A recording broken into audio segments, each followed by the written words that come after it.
வணக்கம். சின்ன குரூப் சேனலுக்கு உங்கள் அனைவரையும் அன்புடன் வரவேற்கின்றது. இன்றைய ஆன்மீக தகவல் ஸ்ரீ அன்னை ஸ்ரீ பகவான் அரவிந்தர் பற்றிய தகவலை தான் நாம் பார்க்க போகின்றோம்.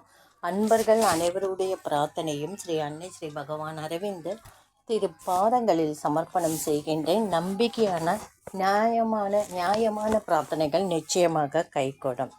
ஸ்ரீ சாமி வரம் கொடுத்தாலும் பூசாரி குறுக்கே நிற்கின்றார்.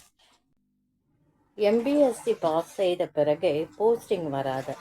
தலைமை அலுவலக ஆர்டர் போட்ட பெண் உள்ளூர் கேஷியர் 9 தடவை கிளம்புவார். ஸ்ரீ அன்னையின் சக்தியால் நிரம்ப பெற்ற செயல் முன் அனைத்து தடைகளும் விலகி போகும்.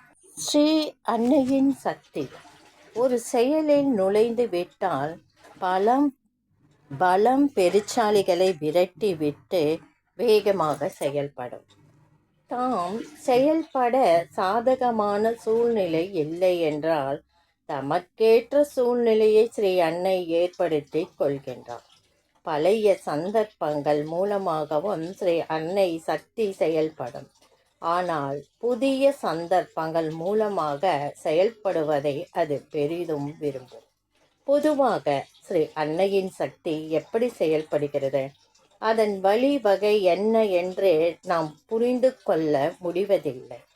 நாம் முடிவான பலனை மட்டுமே பார்க்கின்றோம்.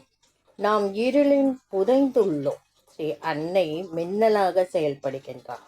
இருளை விலக்கி பலனை அளிக்கின்றார். சனத்தில் நம்மிருள் மீண்டும் நம்மை கவ்விக்கொள்கின்றது. அன்னையின் சட்டம் திட்டங்களை நாம் அறிவோம். அறிவை நம்பாதே, வசதியை தேடாதே, ஆசைப்படாதே, குறை கூறாதே, புற நிகழ்ச்சிகளை பார், முழு முயற்சி எடு.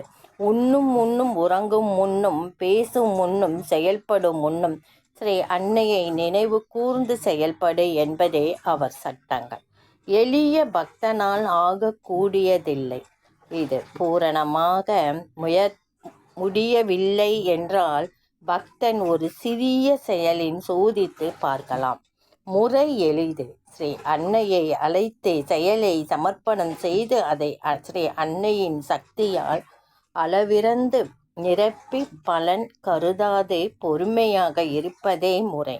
மேலும் ஒரு நிபந்தனை.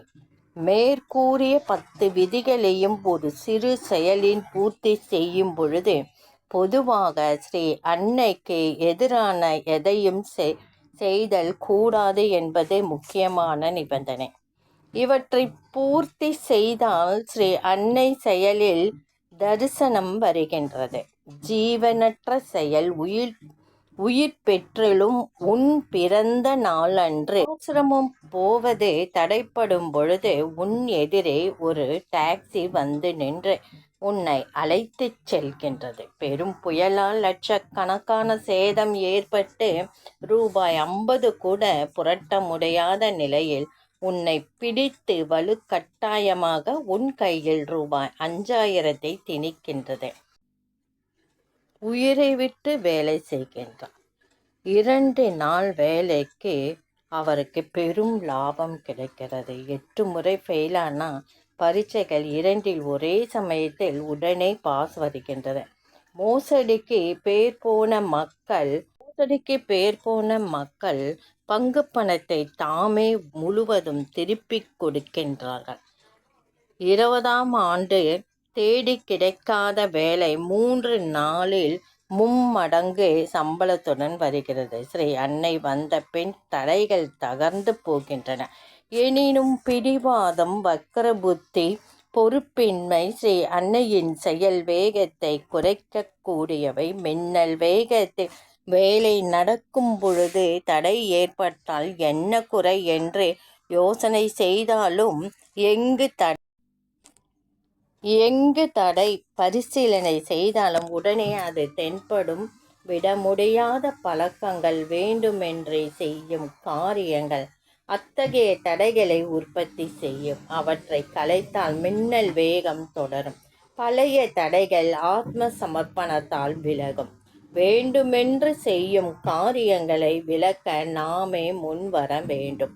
ஒரு காரியத்தை ஒரு வகையாக காரியத்தை ஓர் அன்பர் சமர்ப்பணத்தால் ஸ்ரீ அன்னையின் ஆட்சிக்கு உட்படுத்தி விட்டால் அவருக்கு வாழ்க்கையில் வெற்றி கிட்டு விடும் என்று அர்த்தம். மற்ற வகையான செயல்களையும் அதேபோல் சமர்ப்பணத்தால் ஸ்ரீ அன்னையின் ஆளுகைக்குள் கொண்டு வருதல் அவரை பொறுத்தது, அடிப்படையானது. இந்த ரகசியம் மனிதனுக்கு பிடிபடாத ஒன்று.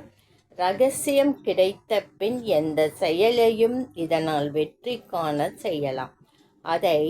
அதே முறையை பயன்படுத்தி எவ்வளவு பெரிய காரியத்தையும் சாதிக்கலாம். நெடுநாள் குறிக்கோளையும் நாம் பூர்த்தி செய்யலாம். இந்த பதிவு உங்களுக்கு பிடிச்சிருந்தா லைக் பண்ணுங்கள், ஷேர் பண்ணுங்கள், சப்ஸ்கிரைப் பண்ணுங்கள், கமெண்ட் பண்ணுங்கள். நன்றி.